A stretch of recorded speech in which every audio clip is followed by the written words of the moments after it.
الحمد لله نحمده ونستعينه ونستغفره ونؤمن به ونتوكل عليه ونعوذ بالله من شرور أنفسنا ومن سيئات أعمالنا ونعوذ بالله من شرور أنفسنا ومن سيئات أعمالنا ونعوذ بالله من شرور أنفسنا ومن سيئات أعمالنا وقال سبحانه وتعالى إن الله وملائكته يصلون على النبي يا أيها الذين آمنوا صلوا عليه وسلموا تسليما اللهم صل على محمد وعلى آل محمد كما صليت على إبراهيم وعلى آل إبراهيم إنك حميد مجيد اللهم بارك على محمد وعلى آل محمد كما باركت على إبراهيم وعلى آل إبراهيم إنك حميد مجيد صدق الله العظيم وصدق رسوله الكريم أما بعد محترم بزرگ و دوستو، اللہ تبارک و تعالیٰ نے اپنی قدرت سے انسان کو اپنے علم سے، اپنی قدرت سے، اپنی طاقت سے اللہ نے انسان کی شکل اور صورت اور انسان کا پورا جسم پیدا فرمایا۔ انسان کو اللہ رب العالمین نے اس کے دنیاوی ضروریات کو سمجھنے کے لیے جسم کے اندر ایک عجیب طرح کا اللہ نے ایک نظام بنا کر انسان کو دنیا میں مبعوث فرمایا۔ دیکھنے کے لیے اس کو آنکھ دیے، اللہ نے پورے جسم کے ایک ایک پرزے کو اس کے ساتھ جوڑ کر اس کے خدمت کے لیے اللہ نے لگا دیا، اور ہر ایک کے کام کو اللہ نے الگ الگ کر دیا ہے۔ جسم ایک ہے، پرزے سب ایک ساتھ جڑے ہوئے ہیں، لیکن ہر ایک پرزے کو الگ کام کے لیے اللہ نے انسان کے ساتھ خادم بنا کر جوڑ دیا ہے۔ آنکھ کا کام ہے دیکھنا، اسی طرح کان کا کام ہے کہ سننا، اسی طرح ناک کا کام ہے کہ سونگھنا، اور زبان کا کام ہے کہ بولنا، ہاتھ کا کام ہے کہ وہ انسان اپنے ضروریات کے لیے اشیاء کو پکڑے، ہاتھ سے وہ مدد حاصل کرے، پیر کا کام ہے چلنا، دل کا کام ہے کہ وہ بھی ایک کام کے لیے اللہ نے ایک مقصد کے تحت انسان کو دیا ہے کہ وہ دل اللہ رب العالمین نے جو عطا فرمایا ہے، کہا ہے کہ دل کا کام ہے کہ محبت کرنا۔ جسم کے ہر ایک پرزے کو اللہ نے ایک مقصد کے لیے پیدا کیا، اور وہ مقصد میں وہ پرزہ اپنا کام، اپنا رول پورا ادا کر رہا ہے۔ اس لیے پورے جسم کے ساتھ جو قیمتی شے جو اللہ نے دی ہے وہ ہے دل، اور دل کا کام ہے محبت کرنا۔ اسی طرح پھر اب یہ محبت انسان کا دل چاہے اب وہ دنیا کی محبت کرے، یا پھر اللہ کی محبت کرے، یا پھر دنیاوی چیزوں کی محبت کرے، یا پھر آخرت میں جو نعمتیں اللہ نے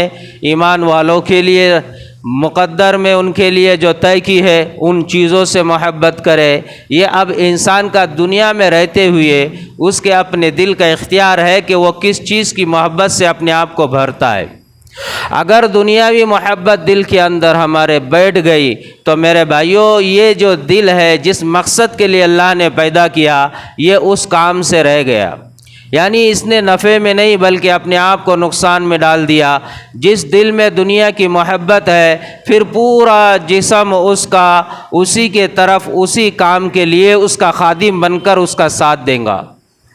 دنیا کی چیزوں سے انسان کے دل میں محبت اگر آ گئی تو پھر ہاتھ بھی، پھر جسم بھی، پھر پاؤں بھی، پھر آنکھ بھی، پھر دماغ بھی، جسم کا پرزہ پرزہ اس دنیاوی کام جو دل میں ہے اس کام کے پورا کرنے میں اس کے لیے رات دن اس کے معاون اور مددگار بن کر ساتھ رہے گے۔ پھر انسان تھک جائے گا، ان پرزوں کو تھکا دیں گا، سر سے پیر تک انسان ایک وقت میں محنت کر کر کام کر کر تھک جاتا ہے، جسم چورا چور ہو جاتا ہے، لیکن پھر بھی یہ انسان اس کام سے پیچھے نہیں ہٹتا، کیونکہ دل کے اندر اس کی محبت ہے۔ ایسی یہ دل اگر اللہ کی طرف اگر انسان کا جڑ جاتا ہے اور دل اللہ کی محبت سے بھر جاتا ہے، آخرت کی محبت دل میں آ جاتی ہے، تو پھر یہ جسم پھر آخرت والے کام میں اس کا ساتھ دیتا ہے،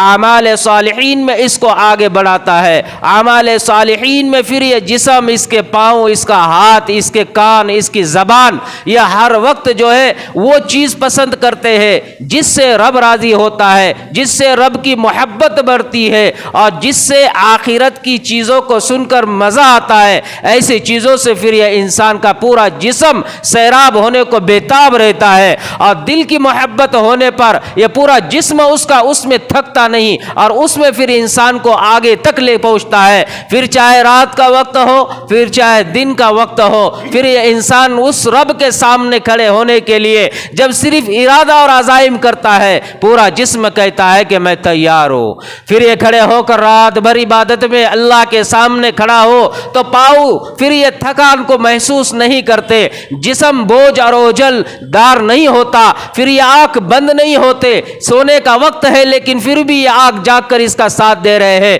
کیونکہ دل کو مزہ آ رہا ہے تو پورا جسم اس کا ساتھ دے رہا ہے۔ پورا جسم ساتھ دے گا رب کی محبت دل میں ہونے پر، اور اگر رب کی محبت دل میں نہیں ہے تو پھر پورا جسم اعمال صالحین کرنے میں اکتائے گا، پورا جسم اعمال صالحین کے کرنے میں تھک جائے گا، پھر انسان 2 رکعت پڑھ کر بھی تھک جائے گا، پھر یہ زبان ایک تسبیح کے دانے پڑھ کر بھی تھک جائیں گے، پھر یہ آنکھ اچھائیوں کے اور قرآن کے اور اذکار کے کتابوں کو پڑھتے ہوئے جو ہے تو تھک جائیں گی اور سو جائیں گی، پھر یہ ہمارے کان بھی دینی باتیں سننے کے لیے سن تو لیں گی لیکن اس کو سن کر دماغ تک نہیں پہنچائے گی، پھر ہمارا پورا جسم ایک بوجھل اس طرح سے ہو جائے گا کہ سستی اور غفلت پورے جسم پر حاوی ہو جائے گی کہ انسان بیٹھا ہوا ہو کر بھی، یہاں موجود ہونے کے باوجود بھی صرف گوشت کا ایک لوتڑا رہے گا، دل اور دماغ کہیں اور ہوگا، اور یہ تھکا ہوا جسم انسان اپنے آپ کو بٹھا کر کسی کام میں جو ہے ہوتے ہوئے بھی نہ ہونے کے برابر ہو جائے گا، کیونکہ دل کے اندر اس چیز کی چاہت نہیں، دل کے اندر اس چیز کی محبت نہیں ہے۔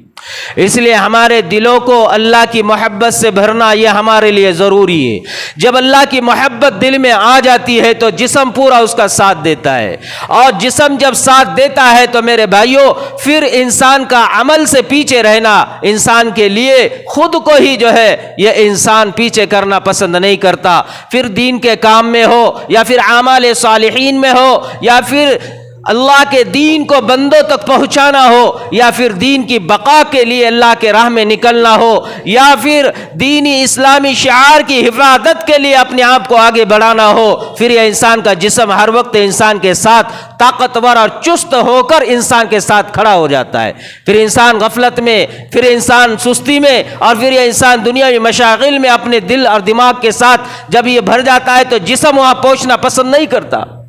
دل نہیں لگے گا، پھر جسم وہاں اکتائے گا اور پھر یہ انسان اعمال کی طرف دوڑے گا۔ اس لیے فرمایا ہے کہ ہمیں چاہیے کہ ہم دنیا میں رہتے ہوئے اپنے دلوں کے اندر اللہ کی محبت کو بھرے، اپنے دلوں میں آخرت کی محبت کو بھرے، اپنے دلوں میں محمد رسول اللہ کی محبت کو بھرے، ہم اپنے دلوں میں اللہ اور اس کے رسول کی اطاعت کر کر محبت کو دل کے اندر زندہ کرے۔ جب یہ ہوگا، اسی کا نام ایمان ہے کہ پھر یہ جب ایمان بنے گا، ایمان بڑھے گا تو پھر یہ انسان اللہ کے لیے اپنی جان اور مال کو لے کر ہر وقت تیار کھڑا رہے گا،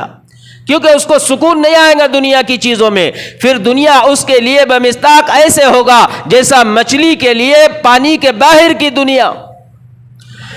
پھر جب بھی انسان اللہ اور اس کے رسول اور دینی خدمات اور دینی کام میں اپنے آپ کو آگے کرے گا، وہ اس کے لیے ایسے ہوگا جیسا مچھلی کے لیے پانی۔ پانی میں جا کر جیسا مچھلی نے سکون کی سانس لی اور جیسی اس کو زندگی مل گئی، ایسے پورے جسم کے پرزے کو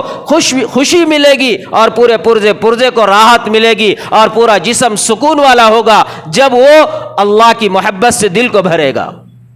تو یہ ساری چیزوں کے لیے انسان کے دل اللہ کی محبت سے بھرنا ضروری ہے۔ جب یہ محبتیں بھرے گی پھر انسان کا اللہ کے خلاف چلنا، پھر اللہ کی نافرمانی کرنا، پھر اللہ کے بتائے ہوئے احکام کے مطابق اپنے آپ کو چلانے کے بجائے منمانی اور خواہشات پر چلنا، یہ پھر انسان سے ہرگز نہیں ہو سکتا کہ پھر یہ انسان برائی اور پھر یہ انسان بدعت اور پھر یہ انسان فحش بے حیائی اور پھر یہ انسان گناہ والی زندگی جیے، پھر یہ ہو نہیں سکتا، کیونکہ اس کے لیے چھوٹے سے چھوٹا گناہ بھی پہاڑ کے برابر وزن لگ جائے گا۔ حدیث پاک کے اندر فرمایا مومن کا جب ایمان بنتا ہے چھوٹا بھی گناہ اس کو پہاڑ جیسا لگ جاتا ہے، اور جب اس کا ایمان نہیں بنتا، دلوں میں دنیا کی محبت گھر کر جاتی ہے، تو پھر اس کے لیے بڑا پہاڑ اتنا بھی گناہ ایک مکھی کے مانند اس کو جو ہے تو محسوس ہوتا ہے، جیسا مکھی منہ پر بیٹھ گئے اس کو اڑا دیا، جیسا اس کا کوئی وزن اس کو محسوس نہیں ہوا، ایسے ہی حدیث میں فرمایا پہاڑ اتنا بڑا گناہ کبیرہ بھی اس نے کر لیا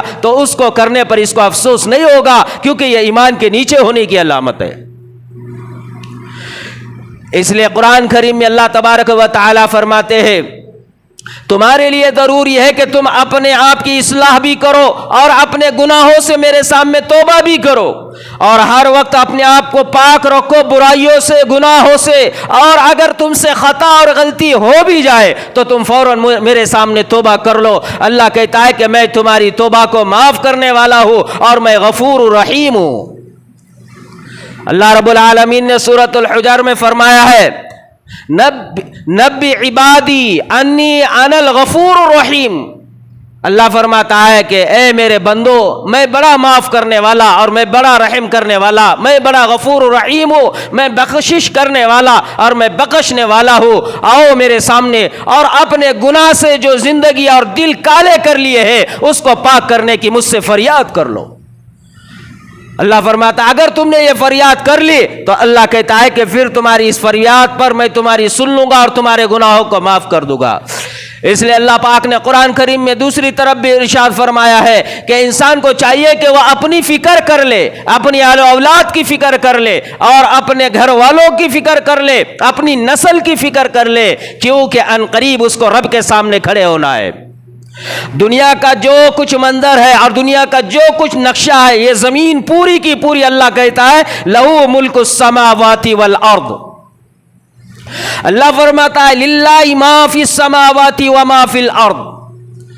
اللہ فرماتا ہے کہ یہ زمین اور یہ آسمان کے نیچے اور زمین کے نیچے یہ ساری کل کائنات اللہ کہتا ہے میرے ہے، میرے ہی رہے گی، اور یہ ساری چیزوں پر قدرت میری ہے، میری ہی قدرت آخری وقت تک رہے گی۔ دنیا میں لوگ آئیں گے اور دعوے کریں گے اور ان چیزوں کو حاصل کرنے کے لیے جان مال لگا کر ظلم کریں گے اور وہ ان چیزوں کو حاصل کرنا چاہیں گے، تو اللہ فرماتا ہے ان کے حاصل کرنے پر بھی اللہ کہتا ہے یہ حقیقت میں وہ حاصل نہیں ہوگی، ان قریب موت ہم نے اس کے پیچھے چھوڑ دی ہے، موت آ کر اس کو اچک لے گی اور وہ دھرے کی دھرا دنیا کی ہر چیز اور ہر شے کو پیچھے چھوڑ کر ہمارے پاس آگے آنے والا ہے۔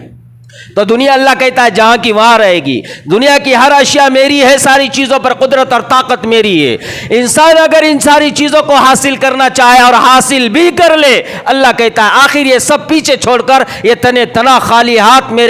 میرے سامنے آ کر یہ کھڑا ہو جائے گا۔ تو دنیا کی ہر شے، ہر چیز اور ہر مخلوق کے اندر کی ہر اشیاء جو انسان کے پاس چاہت ہے کہ وہ ہو جائے، اور جو یہ ہے کہ انسان کے پاس ہے اور وہ کوئی چھین لے، تو اللہ کہتا ہے کہ چھیننے والا بھی نقصان میں ہے اور اس کے پانے کی چاہت کرنے والا بھی نقصان میں ہے۔ پانے والے کو پا کر بھی نصیب نہیں ہوگی اور چھیننے والے کو چھین کر بھی نصیب نہیں ہوگی۔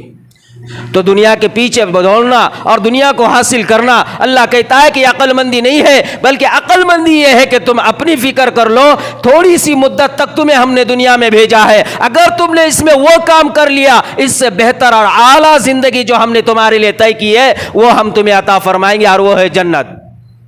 اس لیے قرآن کریم کے اندر اللہ تبارک و تعالی نے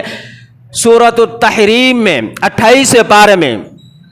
سورۃ التحریم 28واں پارہ آیت نمبر 6 اور رکوع نمبر 19 میں اللہ تبارک و تعالی فرماتے ہیں یا ایھا الذین آمنوا قوا انفسکم واہلیکم نارا. اللہ نے کہا قرآن میں یا ایھا الذین آمنوا قوا انفسکم واہلیکم نارا، اے ایمان والو تم اپنے آپ کو اور اپنے اولاد کو، اپنے اہل و عیال کو، اپنے رشتہ دار اور خاندان کو اور اپنے آپ کو، انفسکم اور اپنے نفس کو، واہلیکم نارا اہل و عیال کو بچاؤ جہنم کی آگ سے.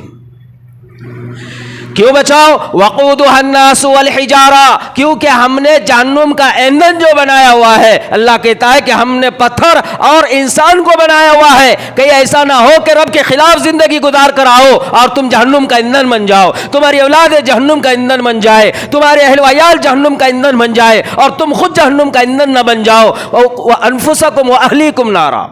کہ جہنم کا ایندھن جو آگ جو دہکائی جائے گی، وقودها الناس والحجارہ، اللہ فرماتا ہے انسان اور جو ہے تو پتھر وہ جہنم کا ایندھن بنیں گے. اب آگے اللہ کے حبیب صلی اللہ علیہ وسلم نے فرمایا، اللہ کے حبیب صلی اللہ علیہ وسلم فرماتے ہیں وہ جہنم کی آگ کو اللہ نے ایسا دہکتا ہوا بنایا ہوا ہے، اس کے پتھر ایسے دہکتے ہوئے بنائے ہوئے ہیں، انسان کو اگر اس کا علم اور پتہ لگ جائے تو انسان رات میں سونا تو دور، انسان کھانا اور پینا بھی بھول جائے، اپنی آخرت کی فکر میں لگ جائے. ایک صحابی رضی اللہ تعالیٰ عنہ اجمعین نے نبی علیہ الصلوۃ والسلام کے مجلس میں سنا، نبی علیہ الصلوۃ والسلام نے فرمایا کہ جہنم کے پتھر اللہ تبارک و تعالیٰ نے ایسے دہکائے ہوئے ہیں کہ اس کی آگ اتنی تفتش اور اتنی حرارت والی اور اتنی شدید ہے، اگر وہ دنیا کے اندر تھوڑی سی بھی نکالی جائے ساری دنیا جل جائے. وہ صحابی کہنے لگے یا رسول اللہ کیا جہنم کے پتھر دنیاوی پتھر کی طرح پتھر ہوگے؟ تو اللہ کے حبیب نے فرمایا کہ وہ جہنم کا ایک پتھر اگر نکالا جائے تو روئے زمین کے جتنے پتھر ہیں ان سب کو ایک جگہ جمع کر دیا جائے، ان سارے پتھروں سے بڑا پتھر وہ جہنم کا ایک پتھر ہوگا. تو اس کی آگ کیسی ہوگی؟ اس کے آگے پیچھے دوسرے اور کتنے پتھر ہوگے؟ اور آگے قرآن میں اس کے آگے جملے میں اللہ کیا فرماتا ہے؟ وقودها الناس والحجارہ علیہا ملائکۃ غلاظ، ایسے فرشتے ہوگے جن کے اندر سے اللہ نے رحمت اور رحیمی والی صفت کو نکال دیا ہوگا، ان کے اندر ذرہ برابر بھی رحم نہ ہوگا کہ وہ بندوں پر رحم کرے. غلاظ شداد، اور وہ طاقتور اور زوردار ہوگے، اتنے شدید اور اتنے طاقتور ہوگے کہ ان کی طاقت کی کوئی انتہا نہ ہوگی. جب یہ انسان حضرت اکرامہ رضی اللہ تعالیٰ عنہ فرماتے جہنم کے اندر جب پہلا جتھا جائے گا انسانوں کا، نافرمانوں کا اور وہ کفاروں کا جو زمین کے اوپر جو ہے دنیا کے اندر جن لوگوں نے تباہی مچائی اور دنیا کے اندر جن لوگوں نے فتنہ برپا کیا اور دنیا میں جن لوگوں نے حق کے ساتھ رہنے والوں کو ظلم کر ستا کر تکالیف اور اذیتیں پہنچائی اور جنہوں نے باطل طاقتوں کو سپورٹ میں اور طاقت میں لے کر اسلام کے خلاف اپنے آپ کو، اپنی جان کو، اپنے مال کو لگا کر ان سے ٹکر لی، جس نے اسلامی شعار سے ٹکر لی، جس نے اسلام اور اسلامیت والے اعمال سے ٹکر لی، جس نے مسلمان اور ایمان والوں سے ٹکر لی، ایسے لوگ قیامت کے دن جب جائیں گے، ایسے لوگوں کا جب جتھا جہنم کے قریب پہنچے گا، اللہ کہتا ہے کہ تم ان سے دنیا میں نہ لڑو، تم ان سے باطل طاقتوں سے لڑنے کے لیے نہیں پیدا کیے گئے، تمہیں تو تمہاری زندگی بنانے کے لیے ہم نے پیدا کیا ہے، باطل طاقتوں سے لڑنے کے لیے ہم نے ایسے فرشتوں کو تیار کیا ہے. حضرت اکرامہ کہتے ہیں کہ جب یہ جتھا جہنم کے قریب جائے گا وہاں پر فرشتے جو ہوگے اس کو جکڑ کر ان کے قریب جب لے کر جائے گے یا اپنی آنکھوں سے دیکھیں گا تو حیران ہو جائے گا. وہ فرشتے کے ہیبت ناک چہرے، سیاہ چہرے، ان کے آنکھ کے دیدے باہر نکلے ہوئے ہوگے اور ان کے یہ کھندے سے یہ کھندے تک کا فاصلہ اگر کوئی پرندہ مہینوں تک سفر کر لے اڑ کر تو یہ کھندے سے یہ کھندے تک پہنچے گا. اتنا لمبا کھندا اس فرشتے کا، اس کا سینہ اتنا چوڑا ہوگا. حدیث پاک کے اندر فرمایا 70 سال تک کوئی مسافت کرے تو اتنا لمبا اس کا سینہ ہوگا. اور وہ فرشتے ایسے ہوگے غلاظ شداد، قرآن کہتا ہے علیہا ملائکۃ، وہ فرشتے ایسے ہوگے کہ ان کے اندر سے اللہ نے رحم اور ذرہ برابر بھی ان کے دل و دماغ میں رحم نہ ہوگا وہ آنے والے لوگوں کے لیے جو زمین پر جن لوگوں نے فتنہ برپا کر آیا ہوگا.